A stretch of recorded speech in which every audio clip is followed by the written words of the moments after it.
remembering things, right, in your life. If you remember the first time you do something, right?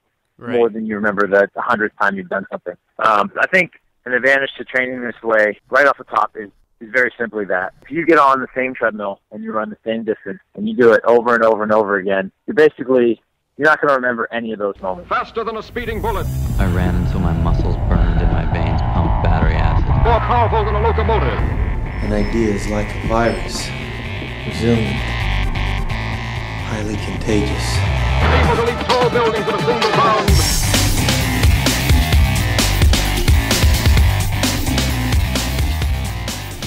And today's episode is brought to you by betterhumanology.com, the free membership website brought to you by Into3 Fitness. Head over to betterhumanology.com and claim your free membership and get instant access to training programs, audio lessons, mental toughness training, ebooks, and more. Hey guys, Jared Moon here, and I'm glad to have you for another episode of the Better Humanology Podcast. And I'm super excited about our guest today. That is Blair Morrison, finished 5th place at the 2011 CrossFit Games. He owns 2 CrossFit gyms, CrossFit Anywhere, and he's also the man behind Anywhere-Fit, which is this really awesome fitness adventure where they travel the globe. They go to really awesome locations and do some really cool workouts, whether it's on top of a mountain or the edge of a waterfall. Really, really cool guy, has a very different approach to fitness. When he finished 5th place in the 2011 CrossFit Games, he's only training 3 days a week. So I definitely want to know more about that. And, that's compared to these athletes who are doing, 4, 5, 6 workouts in a day, multiple days a week. And also, not only that, he has an amazing approach to fitness. I mentioned the outdoor workout traveling that he does with these events, but he does that on a weekly basis. He likes to go outside and do memorable workouts and, find a log or a heavy rock and hang a rope in a tree. He does really cool workouts, and I want it to help inspire me a little bit more, maybe inspire you to get out of the gym or get out of the garage and, do something outside and really push yourself and do something different. And so I want to see what Blair has to say about these topics. So let's see what's up with Blair. All right, man, I will go ahead and get started. Just asking you, kind of about your background, where you came from and what you're doing now. So you were born, you've done a couple of things, you've worked out, and now you're here. So tell me a little bit about that process. Fitness for me was kind of born out of more traditional sports. I worked out to get bigger for football, and, stronger for baseball and things like that. So I played football in college, and then I stumbled into CrossFit a little bit during that time in off-season conditioning. But really didn't sink my teeth into it full time until 2008 when I was personal training. I would use it for some of my clients as something that I had used in the past for myself, more for weight loss and conditioning and things like that. But the whole CrossFit culture, I didn't really start seeing that until the gym I was personal training out of got an affiliate. And so I was exposed to them, and then through those people who I still wasn't sure about at the time, I was like, these guys are a little weird. Yeah.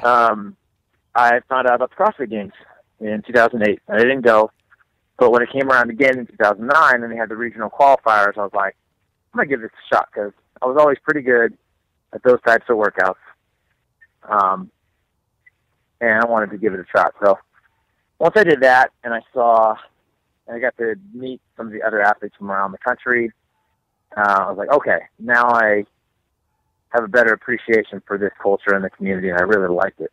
Everybody seemed a lot cooler than, what I was perceiving at, in the beginning, which at first I thought was people want to wear T-shirts that say, inappropriate things and just lay on the floor with their shirt off after a workout. So once I went to the games in 2009, I kind of got a better sense of the whole picture. And then I just, I've gone from there. Yeah, and I mean, you've done a lot since then. You came in, was it 5th place at the 2012 CrossFit Games? 2011. 2011. Yeah, and that's that's quite a feat, man. That's awesome. But what I want to kind of get my listeners to get a feel for is, so a lot of people I know are just like, or at least competitors are, all about fitness. They get stuck in the gym and they just, pound away, workout after workout, doing what they can in the gym. But you have a different approach to fitness that is incredibly inspirational. I know for me, at least, it was. And so can you tell me a little bit about your Anywhere-Fit? You have this whole transnational adventure, training in urban environments and rural environments, city streets everywhere. Can you kind of tell me how that got started? Yeah, so after 2009, I moved to Europe to pursue a master's degree in history. And when I got there wasn't any CrossFit gyms. There were very few. Okay. But I still wanted to train, and I was coming off this high of doing the games in 2009, and like, well, I still want to do this, and I had to figure out a way to stick with it, with whatever materials I could find. So, of course, I had to find barbells and things to train with to work on strength, but all the conditioning, I could do outside. I could find hills, I could find stairs, find walls to climb, tree branches to hang rings from. But those things were all available, and all I had to do was kind of open my eyes and be a little more creative with what I was looking for. So I actually started doing that, and out of necessity first, but then I just grew to love it because it was so much more interesting and fun than just going to the same gym every single day and working on the same pull-up bar. And you know how that goes. No matter what it is, if you do something too many times, you're going to get bored of it. Right. So I used that opportunity to kind of reimagine what my gym was going to look like, and it was looking different every day. I loved that. I also used it as kind of like a way to organize my travel. So if I was going to go travel somewhere, I knew I was going to have to work out. Part of my tourist operation, walking around, was finding a place to train. And what kind of cool, creative workout could I come up with that would still kind of fit the boundaries of CrossFit, still, improve my fitness overall.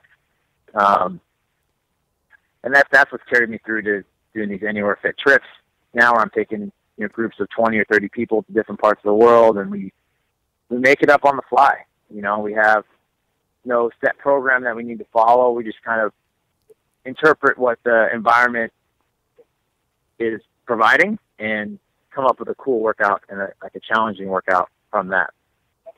So, as an athlete, it's not necessarily the most efficient way to compete and train for competitions, because there are certain things that you need to practice over and over again in the same environment. But as a person, it is so valuable for me because it is the way things stay interesting. You do this for the experience, not just the performance. So that keeps me sane and keeps me from getting too wrapped up in PRing by 1 pound or 1.5 pounds. Yeah, putting the fractional plates on, and yeah. Yeah, and I get way more out of it. So it's a nice balance piece for me now. But I don't think I'm ever going to stop doing it.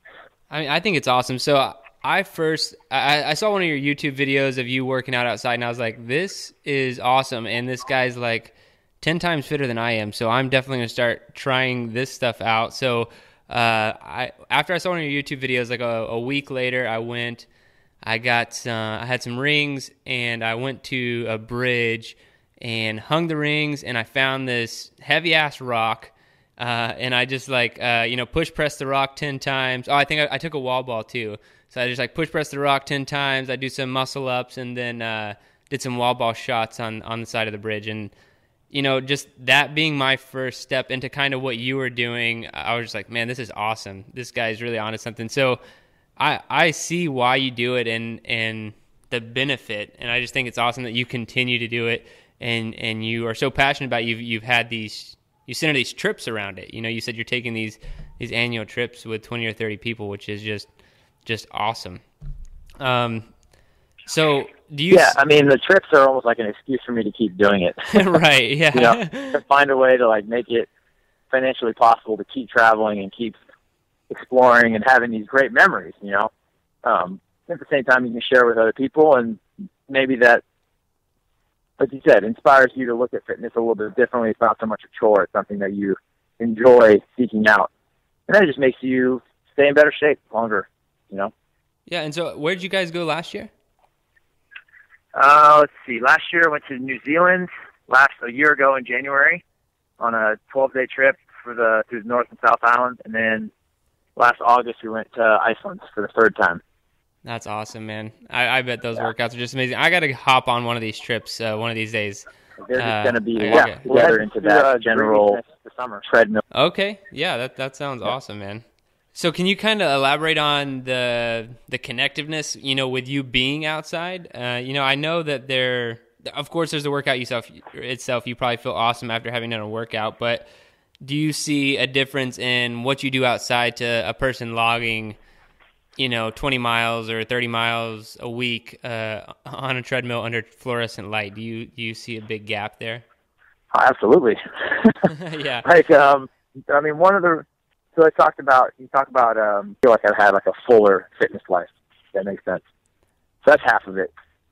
The other half of it is because you know that's the case, it makes you look forward to doing those things more rather than dreading just getting back on the same old treadmill over and over again. So you have an appreciation post-workout for what you did because it's unique and you can remember it, but you also have the anticipation of doing something really cool the next time, which makes you more likely to go do it again.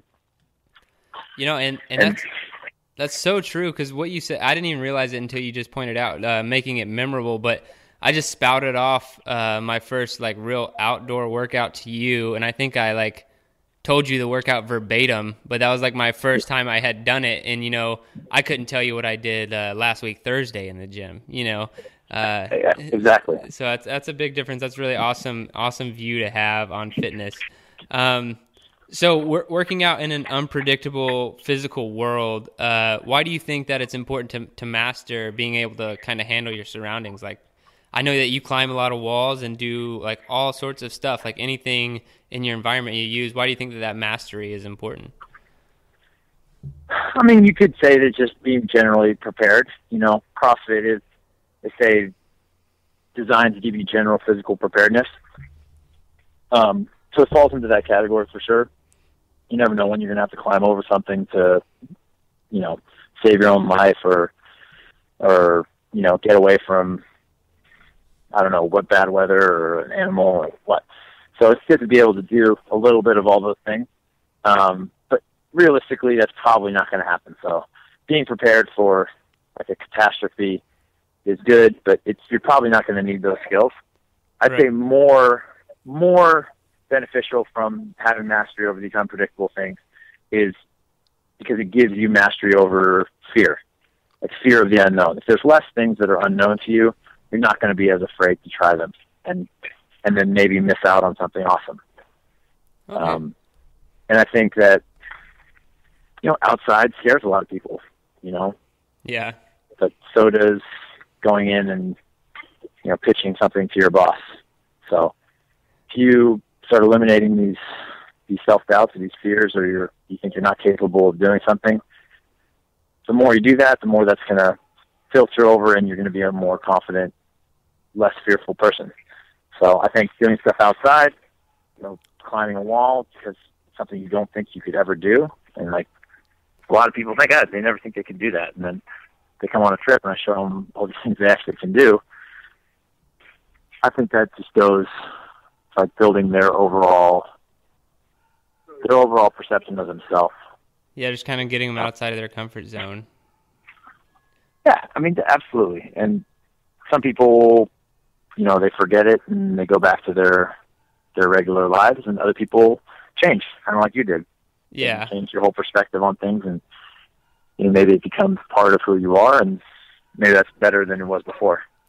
Yeah, man, and I don't think that I've said it since we hit record, but I do want to say to my listeners how much of an inspiration you have been, because you've seriously changed my entire perspective on fitness, working out outside, but also there's another aspect that truly inspired me. And this, I read an article in the CrossFit Journal by Emily Beers, and it was called In Search of a Programming God. And you were in there, and everyone else was kind of like, yeah, whatever, I get it. And then I landed on you, and I was like, wait, this dude's only working out 3 times a week. And I know it might have changed by now, but at the time of the article, it's like, you're only working out 3 times a week. I think you're working out 3 times a day, those 3 days a week. But can you tell me a little bit about that theory and like that training methodology? Because that's awesome. You had an amazing level of fitness to come in, because I think that programming led you to the 5th place finish in 2011 CrossFit Games, and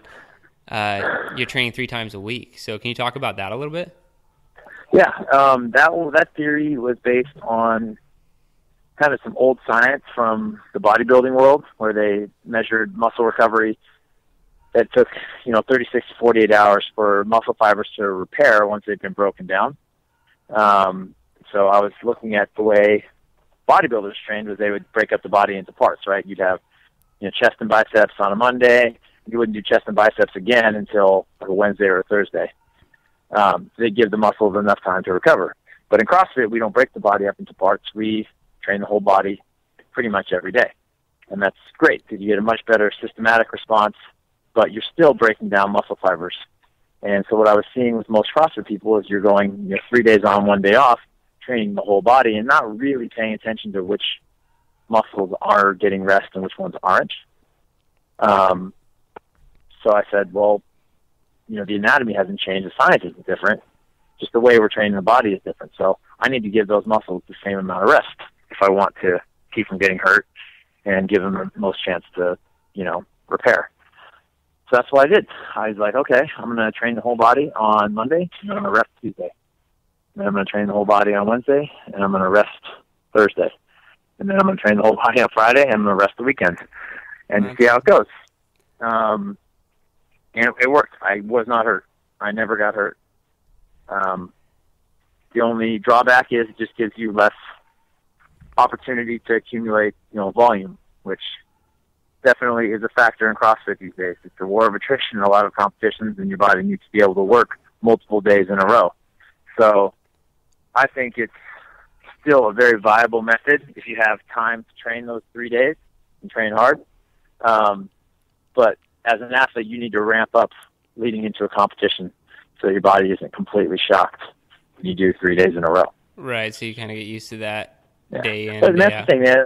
A lot of people right now, they just ignore the wear and tear that they're doing in pursuit of these unbelievable games and then, and proficiencies in all these different skills. And it's going to catch up.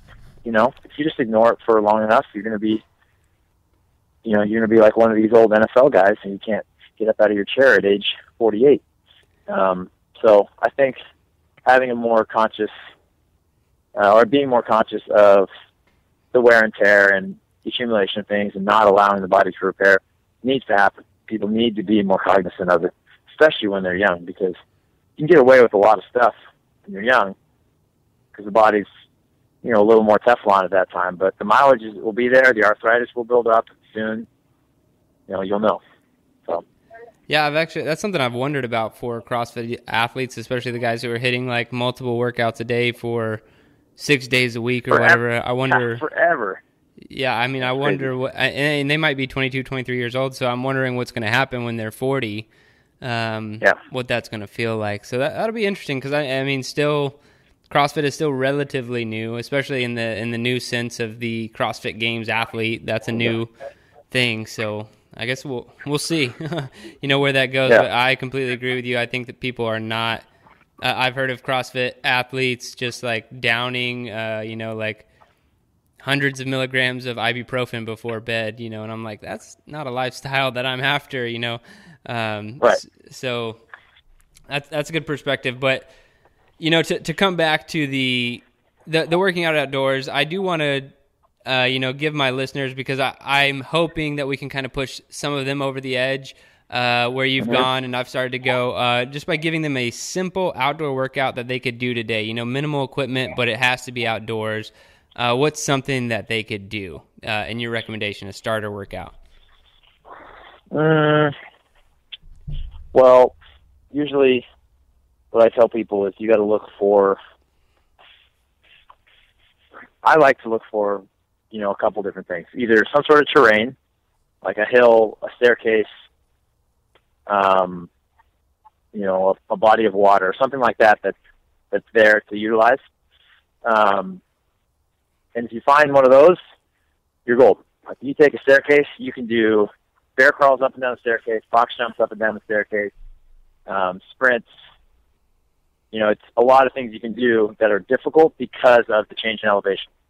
Right. Another thing you look for is something to hang from, like a bar, a tree branch, a ledge on a wall. Anything that you can climb over. Again, that's like going to give you all the upper body challenge you're going to want. So you can find one of those two things, and then the third thing would be a heavy object, like a branch, a rock, a jug of water, a paint can, anything that's got some resistance to it, some weight to it. That makes everything else I just mentioned, it makes it harder. So easy workout to do, if you can find say a staircase, it'll be like the first Anywhere-Fit workout that I ever did.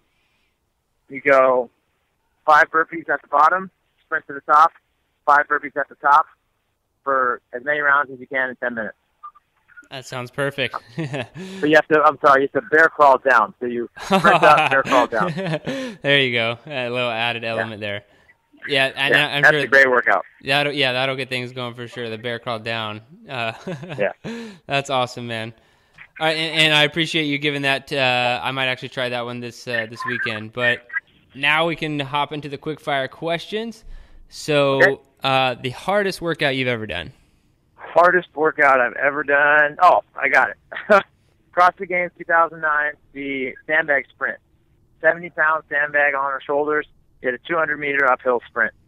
And I literally out loud retired from CrossFit competition at the end of that workout. I was laying on the side of that dirt path. People were getting driven back down to the bottom of the hill on little 4-wheel gators. Yeah, it was horrible. That's the worst I've ever felt after a workout, still to this day. I've seen the videos of that workout, and it looks awful. Just so simple, but so gnarly. Yeah. Yeah, horrible. All right, man, in your opinion, what is the best activity for building mental toughness? Sandbag carry. There we go. All right. Perfect. Yeah. All right, so say you and I decided to make a bad fitness decision and do a ridiculous workout tomorrow. Which one would you pick, a marathon or 1,000 burpees for time? Which would I pick because I think it's the worst decision or because I think it would be more fun? Which one would you rather do? I'd rather run a marathon. Okay. Yeah. Yeah, At least you get to run and change your view the whole time. 1,000 burpees sitting in one place, that just sounds horrible. It's torture. It sounds awful. Yeah. All right, man, if you could only have one piece of equipment to train with for the rest of your life, what would it be and why? It would be a climbing rope. Okay. Probably would need at least probably 50 feet of rope would probably be enough.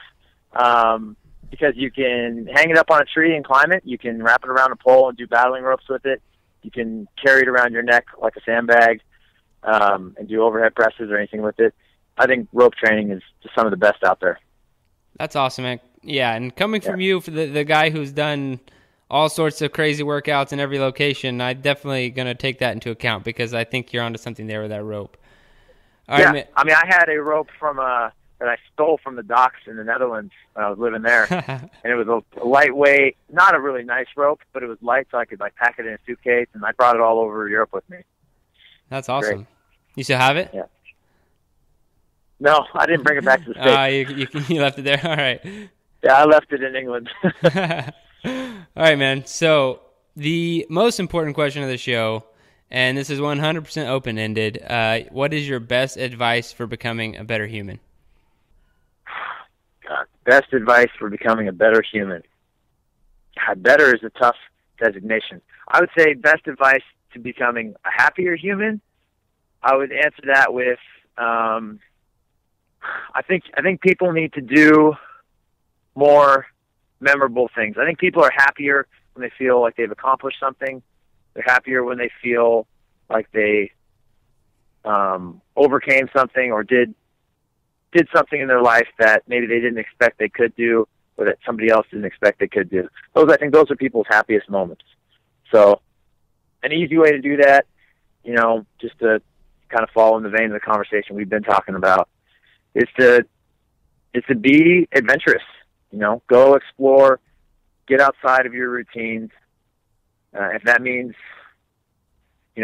doing handstand push-ups on a graffitied wall, downtown in your city, it's only going to take you 5 or 10 minutes, but you'll remember those 5 or 10 minutes, and you'll feel like you did something worthwhile. And I don't think it's as hard as most people think it is. So, and that's my answer. I absolutely love that answer, man, because I think, doing more memorable things is really, like, you can get in the life grind and not really, you get into this, like, almost robot mode and you're not even know what's going on. But if you purposefully go out there and do things that you'll remember for the rest of your life, I think that will make you happier and better. So I really appreciate that answer. Oh, great. All right, man. So what's the best place for people to learn more about you and what you're doing? I know you got a podcast too. Yeah. So Beyond the Barbell Podcast, it's at btbpodcast.com. And you can follow me on Instagram at Morrison_Blair. And you can follow any of my gym's activities at CrossFitAnywhere.com. All right, man. Well, I really appreciate you being on the show.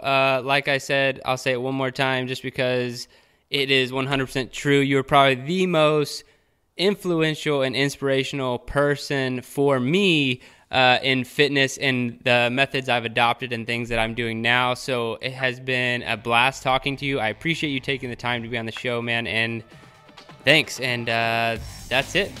I appreciate it. All right, Jared. Thanks a lot, man. I really appreciate all the things you said. That was nice.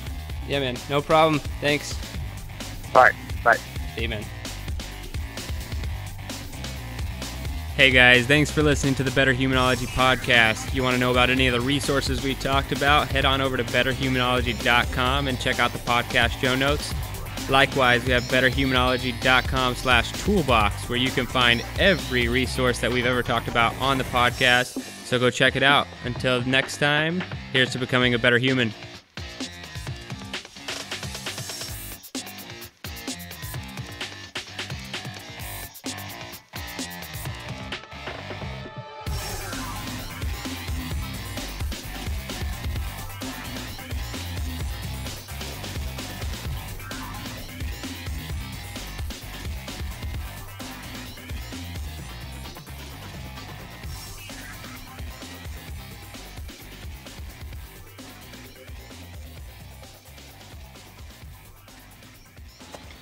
Your best. Losers always whine about their best.